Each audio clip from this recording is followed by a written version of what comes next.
Hey, everybody, welcome to the Undependent Podcast, where we empower self-reliance one step at a time. I'm Jason Schaller, and I'm better known as the Rogue Banshee. You may know me on For the Love of Guns podcast or a bunch of things. If you're watching on video, you're like, wait, he's in the Rogue Banshee studio. Yes, I am. This is not to replace the Rogue Banshee. This is not to replace For the Love of Guns. This is something completely different. You're going to see a completely different side of my life. Whereas in the Rogue Banshee, you always see gun content, this is kind of the changing of the Rogue Banshee. So you can see, a more rounded view of the world, not just from firearms. We're still going to keep For the Love of Guns, but we're also going to do this as well. As you may know, September is National Preparedness Month. In this episode, we're going to talk about getting ready to take control of your own safety, security, and independence. Now, this month is recognized across the country to encourage Americans to prepare for emergencies, whether it's a natural disaster. That's really what the government tells you to do. We're going to go a little deeper. We're going to talk about financial disruptions, having a plan to be in place so that way you don't panic. That way you have peace of mind. Now, let's be honest. You can't always rely on centralized systems of the government. Actually, I don't want you relying on the government at all. They should be they are relying on you, and let's just face it, they're vampires. They're going to take everything from you, whether it's good or bad. Today, we're going to break down the basics of preparedness, why it's critical, and some simple steps you can take right now to get started. Whether you're new to prepping or you've been on this journey for a while, this episode is going to give you some actionable advice to protect your freedom and stay self-reliant. Let's get into it. So what exactly is National Preparedness Month and why does it matter?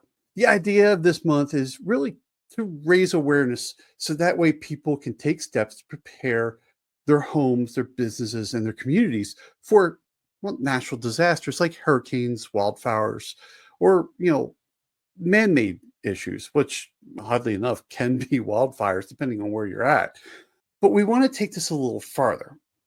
What about man-made events or natural events that cause like grid failures? I mean, a while ago we had people shooting power stations in Washington, trying to take down the power grid. Or you have high winds that can take down those high tension lines. Or maybe we're going to talk a little bit about civil unrest. I mean, after all, that did happen not too long ago. If anything, back when, COVID was going on, life got turned upside down, like instantly.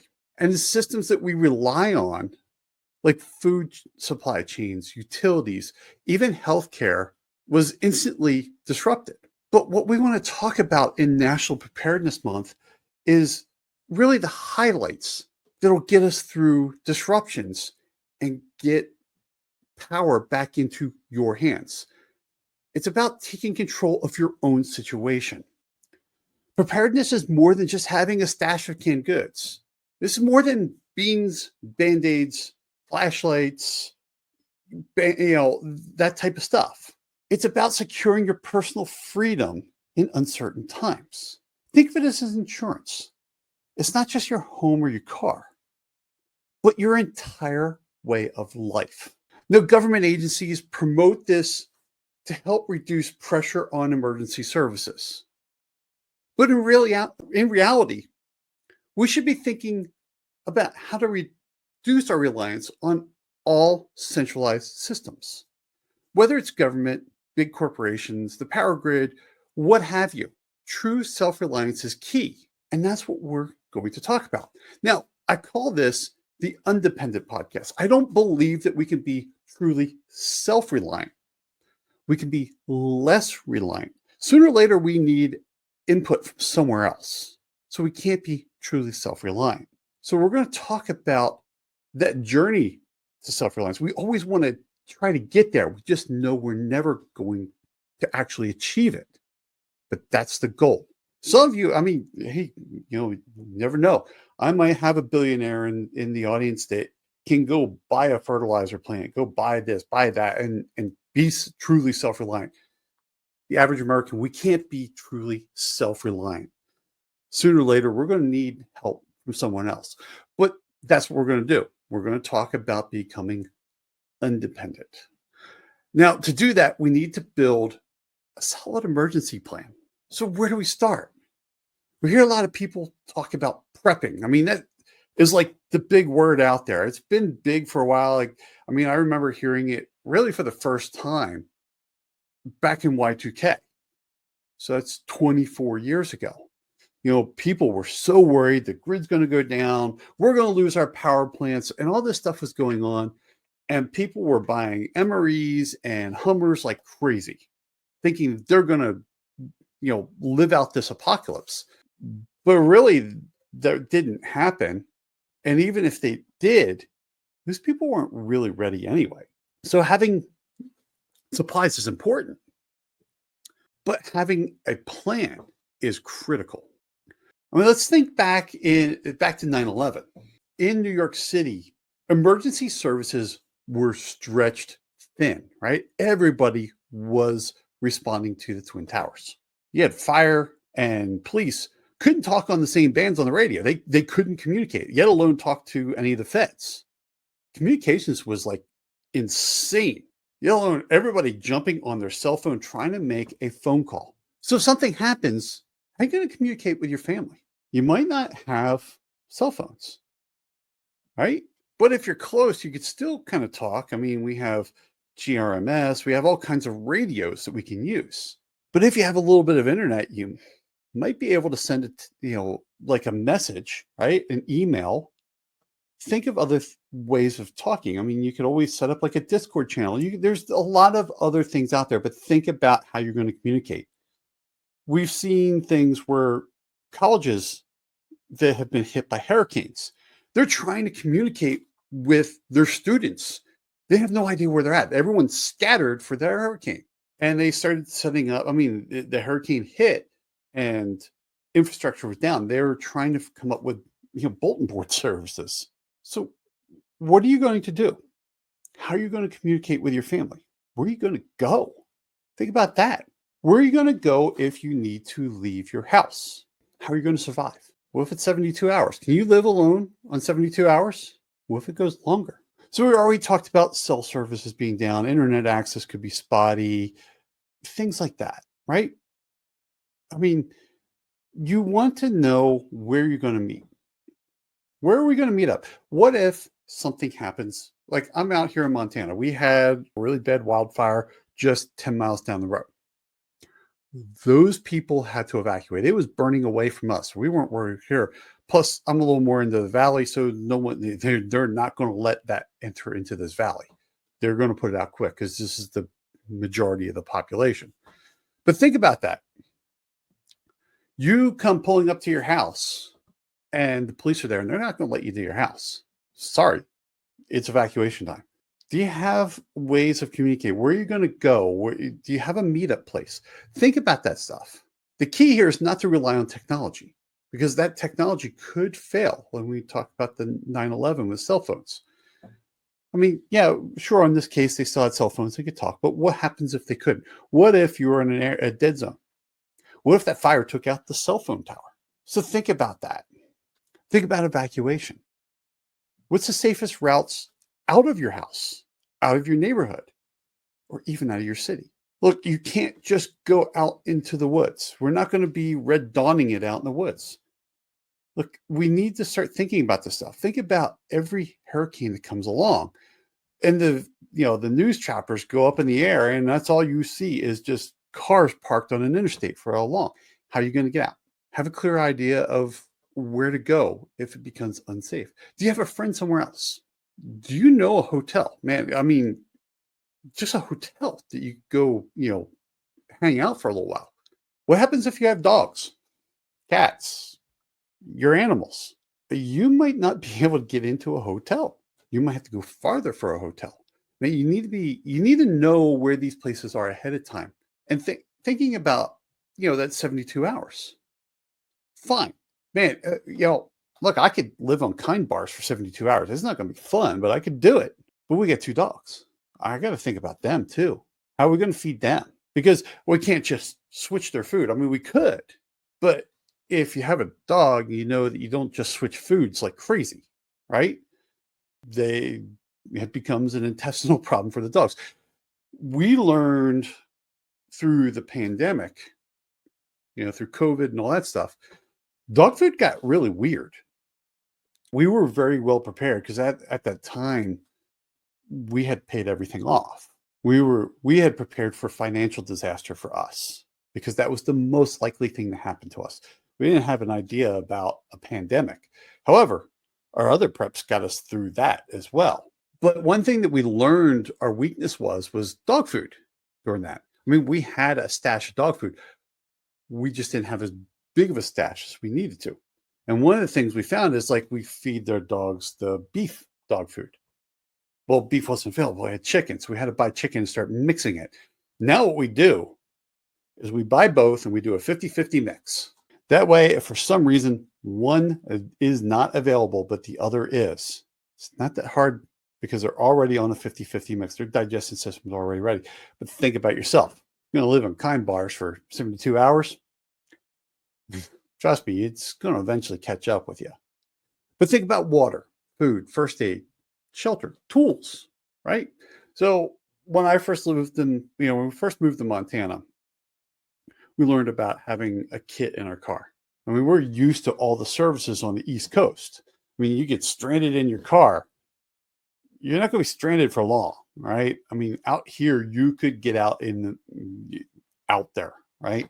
So I have a backpack and, in there I have a blanket. I learned about having a blanket, having a little bit of water. I'm going to talk about kind bars a lot. That's just our go-to thing. Kind bars, just something to eat. I have my fold up shovel that's in the car. I've got matches. I got ways of starting a fire. I have a tarp. Now, it's so funny how the tarp came into this.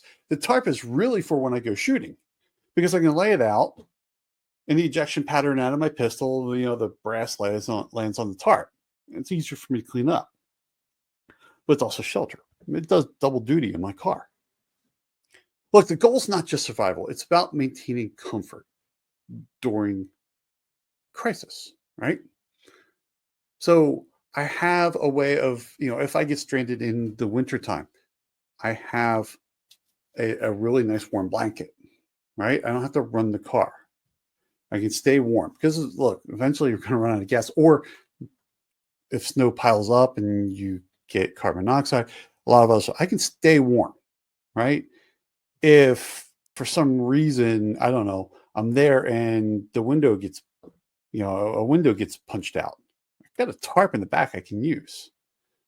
Think about stuff like that. Think when you're building that kit, thinking about that. So water. I mean, water's a little harder to do on the car, but think about your house, right?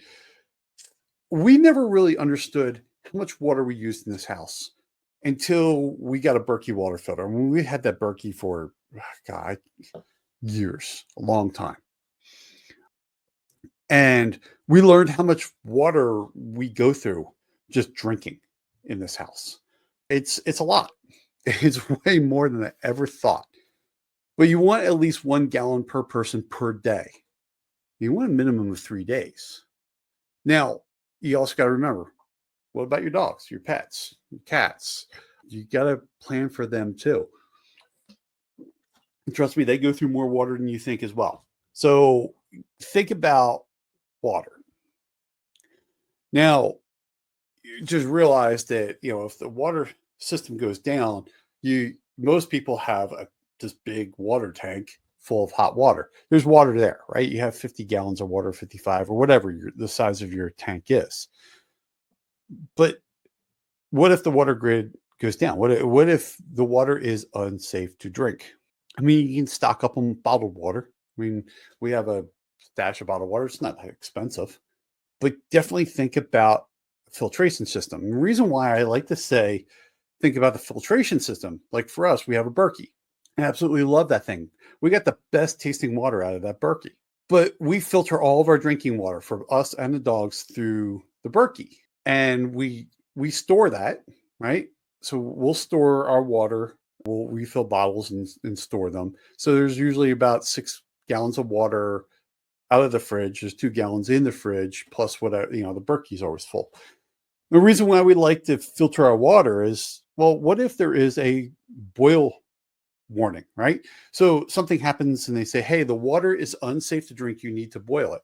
Well, the funny thing is by the time they figured it out, you've already drank contaminated water. So we have filtered water. That's why we drink it. Well, it's not the only reason why, but it's a big reason why. Out here, there's been a lot of mining. There actually is arsenic in our water. It's real small amounts, but we have 2 filters. We have the black filter, which filters out just about everything, right? And then we have the fluoride filters on the bottom that does more than just fluoride. It does arsenic and the metals and stuff like that. So think about filtering. Think about purification tablets. Man, go get a thing of bleach and learn how to use bleach for, well, clearing your water, right? Boil your water. I mean, just remember, there's other things you can do there, but think about multiple ways of doing that. Food. Stock up on canned goods. Like, they go on sale. Go buy them. Now, the thing here is when you're talking about food, think about the stuff you eat, right? I mean, it doesn't do you any good if you go out and buy, 100 pounds of rice and you don't like rice, or your family doesn't like rice. Think about the stuff you like actually use. I mean, rice is not bad because you can use rice for things, dried beans. Learn how to use dried beans. You just don't, pop them open. You got to soak them. There's things you got to do about beans. You got to learn how to use this stuff too. But canned goods are really good to get you through really quick things. Keep it simple. Just make sure that it's easy to prepare in case you lose power, right? So, like soups, super easy to deal with, right? I mean, go get some canned soup, and if you got a grill, fire up the grill. Most of them have side burners. If not, you can heat it right off the main grill. You heat some soup up, right? Or some stew or stuff like that. Like, canned goods are really great. First aid kits, think about, your bandages, antiseptics, your pain relievers, and any medications you have. Look, it's great to have a first aid kit, but you need to actually have a first aid kit. The ones you get at Walmart, they're like, hey, look, we got 150 items in here, and 100 of them are Band-Aids.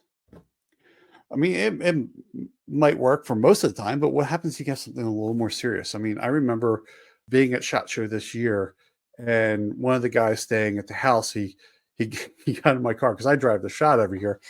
He saw I have a My Medic MyFac. Love that thing. That thing's great. And I remember him. We're loading gear into the car, and he goes, "Well, finally somebody has an actual first aid kit." So yeah, so think about that. Definitely love it. Hey, look, if you want a first aid kit, go to My Medic. They got the greatest kits. They're easy to think, but you got to remember the training, and they even have some training for you that you can get. So think about it, and if you use the checkout code TRB20, you can save 20%. So think about that. Shelter and tools, think about, a moldy tool. Definitely keep a moldy tool with you. Those things are awesome. A knife, a good knife, not like these cheap ones you buy at the store. I mean, look, if you buy multiple knives, the cheap ones at the checkout count, sure, just remember it's a good one's not a bad investment. Tarps, blankets, emergency tents, if you're so inclined. Think about that. But think about your climate. I mean, here in Montana in the middle of the winter, I don't know if I want to go camping in my yard, honestly. When we can hit weeks where our highs are still in the negatives, it's not going to be comfortable, especially with 2 dogs. So think about your climate. Personal protection, depending on your comfort level. I mean, you might want to consider a firearm or something else for self-defense. I like firearms. I mean, I'm a gun guy. Yes, we are trained in our firearms. But think of other self-defense tools. You might be in a place where firearms just not practical because, well, Your overlords just don't want you to have them. So think of other self-defense tools. But whatever you choose, make sure you're trained. And just because you train once doesn't mean you're trained. And just because you gotta train these things, you gotta train with these things all the time. And just because you went to training once doesn't mean you're proficient with it. Look, these are the essentials. Just remember, it's about surviving a disaster. Now, disasters come in multiple forms, and you're going to hear later on in the month different forms of disaster. It's better to act than react. So the mindness, the mindset, yeah, the preparedness mindset. Like, you have all the supplies in the world, but if you're not mentally prepared for this, the supplies don't do you very good, right? There's a certain mindset to survive, to survival.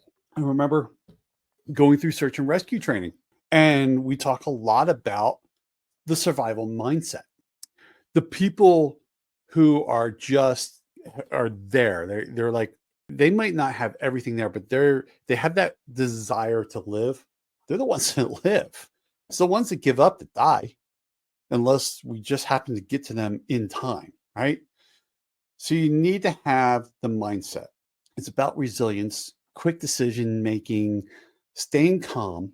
I mean, don't get me wrong, man. You're going to freak out. I mean, disasters we're just not used to them, right? You're going to freak out. It's just let that freak out come in for, a second. Let it come in, get over it quick. A couple of years ago, actually 2 years ago, this room flooded by bursting on the other side. Well, I found it at 5:00 in the morning. I came down, and man, it was oh crap, right? And it was, trust me, man, it hit me at a low point in my life. It was at a very low point in my life. Not the lowest, but I was knocked down pretty hard. Man, I sat down in the corner over there in the water, and man, I had myself a little pity party for about a minute or two. I got up, got to work. Right? It happens, man. Just do what you got to do to get over it and move on. Started cleaning up, started doing things, called the insurance company, started getting things going. Took a few weeks literally a few weeks to dry this room out and get this thing back up and running. So just be prepared for that mindset. Man, if you got to have the pity party, do it, get over it, and move on. So we talked about a lot of stuff, and I know this is just the beginning of this podcast. I don't want to overrun. We're not going to talk about prepping all the time. Trust me, there's more to this podcast than that. This podcast is a lot about thinking. It's a lot about action. It's a lot about taking small steps. There's this concept by Jim Collins. No, not Tom Collins, not the drink. Jim Collins. I learned this a while ago for, my day job. And it's called the flywheel concept. And I've lived this in my business life. I've lived this in my personal life. And the idea of this is that you make little decisions, take a little victory, make another one, have a little victory. And then eventually those victories get bigger, bigger, bigger, and you build momentum, right? Don't think the whole world. Think what I have to do right now. And then when you're getting about halfway through that, what I got to do now, then start working on the next success. Eventually you build this flywheel. You have so much momentum, it's impossible to stop. I was in the best shape of my life 10 years ago. About 6 or 7 years ago, I had a speed bump, man. I physically, my knees, I had a tendonitis in my left leg, and I couldn't work out as hard as I wanted to. Then a family member had a cancer diagnosis. And man, it's hard to stop a flywheel, but man, you can stop it. Trust me, I'm living it right now. I am all 100 or 280 pounds of hitting a speed bump and knocking your flywheel off. 2 months ago, I started that flywheel up again. I made a small success. I'm making another small success. I'm making another small success, making a slightly bigger success. It's about building up your flywheel. Look, I hope this episode has inspired you to take action during National Preparedness Month. It's not about paranoia. It's about peace of mind. Start small, build your plan, and keep moving forward. Build that flywheel up. If you found this episode helpful, please subscribe. Leave a review. Comment down below if you're on the platform that allows you to do that. Reach out to me on social media. Look, you can reach me at, on Twitter, it's the Rogue Banshee. If you're on Instagram, it's not the Rogue Banshee. It used to be before they locked me out of that account. It is the Rogue Banshee Media. Or go visit my website, www.trb.fyi. Thanks for listening. Stay prepared. Stay free. And I hope I'll see you on the next episode of the Undependent Podcast. As always, we're here to empower self-reliance one step at a time.